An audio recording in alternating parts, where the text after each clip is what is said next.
युद्ध के मैदान से आ रही इस वक्त की एक और बड़ी खबर आपको बता देते हैं। इजराइल के खिलाफ ईरान ने बड़ी तैयारी की है। ईरान ने बनाई है तबाही मचाने वाली मिसाइल और उसकी नुमाइश की है। पहली बार जारी की गई फतह-2 मिसाइल की तस्वीर ईरान द्वारा। फतह-2 मिसाइल देखने पहुंचे खुद खामेनेई।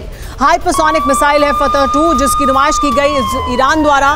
खुद खामेनेई इस मिसाइल को देखने पहुंचे हैं। पहली बार फतह-2 की तस्वीरें जारी की गई हैं ईरान द्वारा।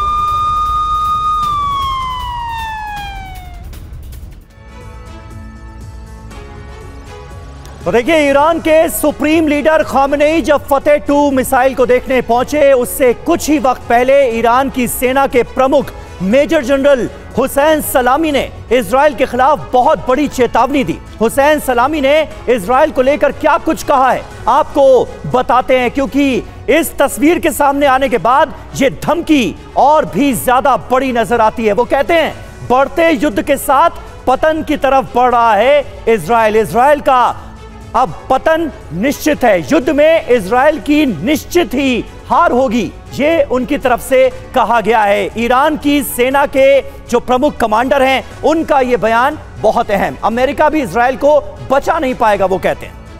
इसके अलावा खामेनेई ने यह भी कहा कि मुस्लिम देश इजराइल के अत्याचारों का बदला जरूर लेंगे। बार बार यही कोशिश की मुस्लिम देश एक हो। फिलिस्तीन संघर्षपूर्ण युद्ध की राह पर खड़ा हुआ है, यानी एक बड़े युद्ध की तैयारी इस फिलिस्तीन द्वारा की गई है। संघर्षपूर्ण युद्ध है जिसकी राह पर खड़ा हुआ है। हमारे साथ तल अवीव से जुड़ गए हैं विपिन चौबे भी, सीधे उनका रुख कर लेते हैं। विपिन, लगातार ईरान की तरफ से अपनी ताकत भी दिखाई जा रही है, और जब वो ताकत दिखाते हैं तो वो इस युद्ध को कैसे संघर्षपूर्ण है, कैसे सभी मुस्लिम देश साथ आए, उसकी चुनौती भी देते हैं। इसका लेकिन जमीन पर कोई असर नहीं दिख रहा है, क्योंकि इजराइल अपने मिशन पर तेजी से आगे बढ़ रहा है। क्या कुछ आप देख पा रहे हैं वहां? देखिए, आज की तारीख में आप जानते हैं कि सऊदी अरब में 57 मुस्लिम देश एक साथ इकट्ठा हुए और इस जंग पर लंबी चर्चा हुई। लेकिन उसके बाद क्या हुआ? आज की तारीख में यह बात बिल्कुल साफ है कि इजराइल किसी भी तरह से अब इस युद्ध में पीछे हटने को तैयार नहीं है। उसने तय कर लिया है कि जो कुछ होगा वो देखा जाएगा, लेकिन इस बार उसके देश पर हमला करने वाले हमास के लड़ाकों का समूल नष्ट करना है, और इस लड़ाई में उसके सामने जो कोई भी आएगा उससे वो भिड़ने को तैयार है। और इससे पहले इतिहास भी ये बताता है कि जब जब अरब मुल्कों ने मिलकर भी हमला किया है इजराइल पर, तो उन्हें मुंह की खानी पड़ी है। इसीलिए ईरान बैकडोर से इस पूरे मामले में इस तमाम युद्ध को सपोर्ट तो कर रहा है, लेकिन खुलकर कोई फ्रंट नहीं खोल रहा है। लेबनान भी हमला तो करता है, लेकिन फ्रंट खोलता हुआ नजर नहीं आता है। यमन से देखिए, हूती विद्रोही मिसाइल हमला करते हैं, लेकिन खुलकर युद्ध में नहीं उतरते हैं, क्योंकि वो जानते हैं कि जब वो इकट्ठा होकर हमला किए हैं तो इजराइल जैसे ताकतवर मुल्क का मुकाबला नहीं कर सकते हैं। इसीलिए वो सपोर्ट कर रहे हैं, लेकिन खुलकर मैदान में नहीं उतर रहे हैं। और इजराइल तब तक नहीं रुकेगा जब तक हमास का समूल नष्ट नहीं कर लेता। बिल्कुल बिल्कुल विपिन, बने रहे आप हमारे साथ। तो देखिए, इस वक्त दो बड़ी डेवलपमेंट्स ईरान की तरफ से सामने आई हैं। ईरान की सेना के जो जनरल हैं वो धमकाते हुए नजर आ रहे हैं, और फतह-2 मिसाइल की नुमाइश करता हुआ ईरान नजर आ रहा है। ये दो तस्वीरें एक खास मैसेज दे रही हैं। वेस्ट बैंक में भीषण जंग इस बीच जारी है। आईडीएफ और हमास लड़ाकों के बीच भीषण जंग चल रही है। जेनिन में हमास ने आईडीएफ के काफिले पर किया है हमला।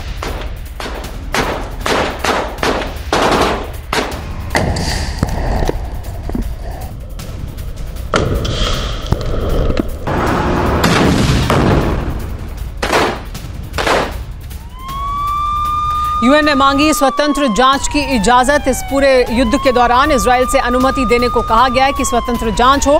अल शिफा पर आईडीएफ के दावे की जांच की जाए, ये कहा गया यूएन की तरफ से। हमले की जांच के लिए इजाजत मांग रहा है यूएन, क्योंकि अल शिफा अस्पताल को लेकर दुनिया भर में जिस तरह का विरोध हो रहा है, उसके बाद आईडीएफ के दावे की जांच करने की इजाजत यूएन द्वारा मांगी जा रही है कि जो दावे अल शिफा अस्पताल को लेकर इजराइल के द्वारा से किए गए हैं उनकी जांच की जाएगी।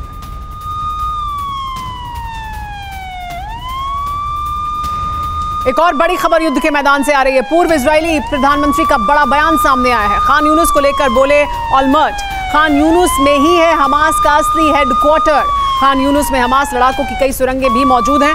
खान यूनुस में ताबड़तोड़ हमले कर रही है इजरायली डिफेंस फोर्स इस वक्त, यानी सीधे तौर पर हेडक्वार्टर को निशाना बनाने की कोशिश है हमास के, जैसा दावा किया जा रहा है इजरायली डिफेंस फोर्स द्वारा भी और पूर्व प्रधानमंत्री इजराइल के उनके द्वारा भी।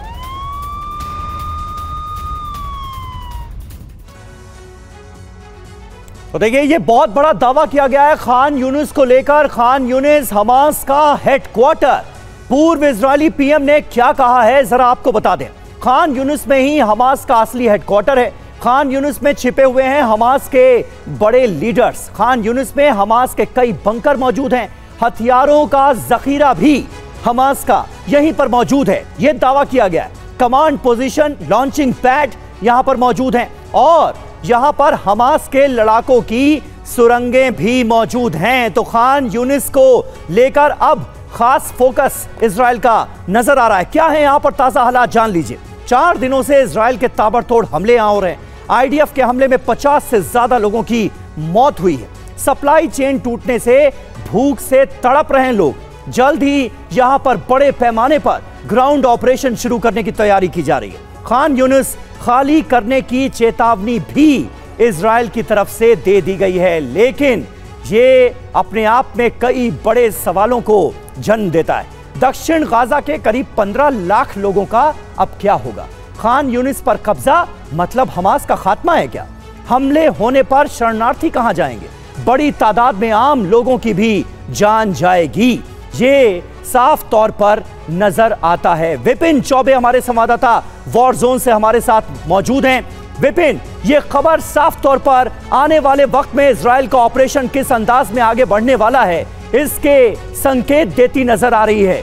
क्या बड़े पैमाने पर आम नागरिकों की जान जाए तो जाए, लेकिन इजराइल इस ऑपरेशन को आगे बढ़ाएगा? खान यूनिस में भी नॉर्थ गाजा की तर्ज पर बड़े हमले किए जाएंगे, लग रहा है क्या ऐसा?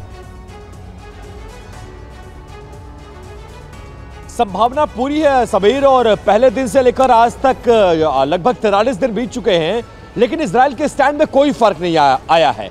इजराइल ने इस बार साफ कहा था कि जो होता है हो जाए, जितने लोग मरते हैं मर जाए, पूरे गाजा पट्टी को समतल बनाते हैं तो बन जाए, लेकिन हम हमास के लड़ाकों को मारने में कोई समझौता नहीं करेंगे। 43 दिन बीत गया, इसीलिए आज तक बंधकों की रिहाई पर कोई फैसला नहीं हो पाया, क्योंकि इजराइल घुटने टेकने को तैयार नहीं है किसी भी तरह से। और वही होता हुआ गाजा पट्टी के साउथ गाजा के हिस्से में होता हुआ नजर आ रहा है। नॉर्थ गाजा पहले आप जानते हैं कि मलबे में तब्दील हो चुका है और 5-7 हजार लड़ाके भी मारे गए हैं, लेकिन अभी भी 40,000 से ज्यादा लड़ाके हैं जो 25 लाख लोगों को शेल्टर बनाकर, ह्यूमन शील्ड बनाकर उनके अंदर छिपे हुए हैं। लिहाजा उनको मारना जरूरी है, और इसके बीच में अगर जितनी बड़ी आबादी आएगी उसको मारने से इजराइल फिलहाल आज का जो स्टैंड है उसमें परहेज करता हुआ नजर नहीं आ रहा है। एक नई एडवाइजरी आई है, अल अहली जो इलाका है वहां पर कहा है लोगों को मूव करने के लिए, लेकिन 25 लाख लोग कैसे एक साथ इतने बड़ी तादाद में मूव करेंगे और हमास क्या उनको मूव करने देगा, ये सबसे बड़ा सवाल है। जी हाँ, ये तमाम सवाल हैं जो बने हुए हैं, लेकिन अब बात करते हैं अगली बड़ी खबर की। नेबलस में बलाटा कैंप में बमबारी हुई है। बमबारी के बाद घर में आग लग गई। इलाके में हुई जमकर तबाही इस धमाके की वजह से।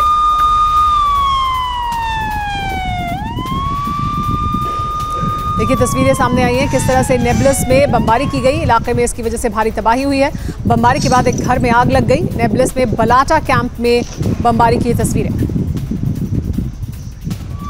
एक और बड़ी खबर आपको बता दें, जेनिन कैंप में जारी है भीषण झड़प। आईडीएफ और हमास के लड़ाकों में फायरिंग जारी है। हिंसक झड़प का वीडियो भी अब सामने आ गया है। ये जेनिन कैंप की तस्वीरें हैं जहां पर आईडीएफ और हमास के लड़ाकों में गोलीबारी हो रही है। आमने सामने की झड़प देखने को मिल रही है। ये हिंसक झड़प हो रही है जेनिन कैंप में।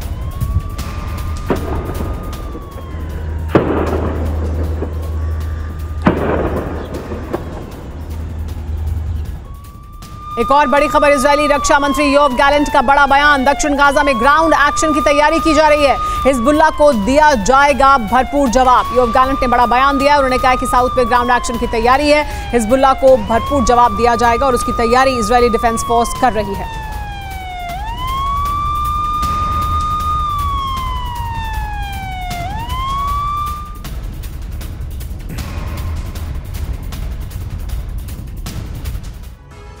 और इजरायली फोर्स की साउथ गाजा में तैयारियों को लेकर रक्षा मंत्री योव गैलेंट ने और क्या कुछ कहा है, जल्दी से आइए आपको ये बता देते हैं। उनका ये बयान बहुत अहम है, जो कि संकेत दे रहा है कि आने वाले वक्त में इस मिशन को कैसे आगे बढ़ाया जाएगा। उत्तर के बाद मिशन दक्षिण। इजराइल का दक्षिणी गाजा को लेकर बड़ा प्लान सामने आया है। हमास से निपटने के लिए हम पूरी तरह से तैयार हैं, यह कहा गया है। दक्षिण गाजा में हमले तेज करेगी इजरायली फोर्स। हवाई हमले के बाद ग्राउंड ऑपरेशन की जा रही है तैयारी। लेबनान से जारी हमले पर भी इजरायली रक्षा मंत्री ने जवाब दिया है और कहा है कि हिजबुल्लाह की हर हरकत का मुंह तोड़ जवाब दिया जाएगा।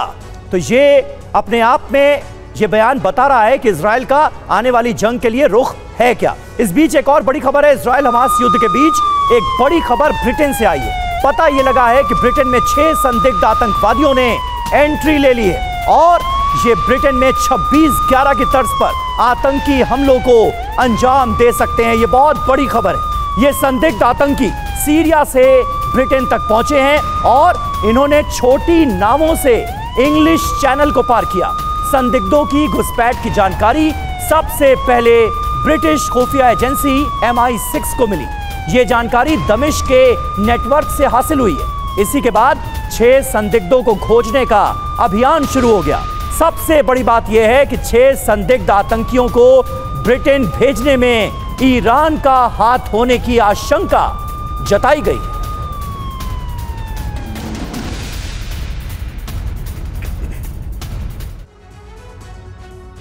तो क्या ब्रिटेन में ईरान का 26/11 जैसा कोई बड़ा प्लान है? छोटी नाव पर सवार 6 संदिग्ध आतंकी घुसे। रात भर संदिग्धों की तलाश में सर्च ऑपरेशन जारी रहा।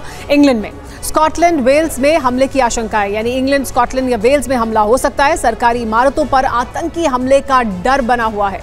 उत्तरी फ्रांस से ब्रिटेन में दाखिल हुए थे ये संदिग्ध। फर्जी दस्तावेजों की मदद से ब्रिटेन में घुसे संदिग्धों को ईरान के समर्थन का शक भी जाहिर किया जा रहा है। अब तक 25 संदिग्धों के घुसने की खबर सामने आ चुकी है।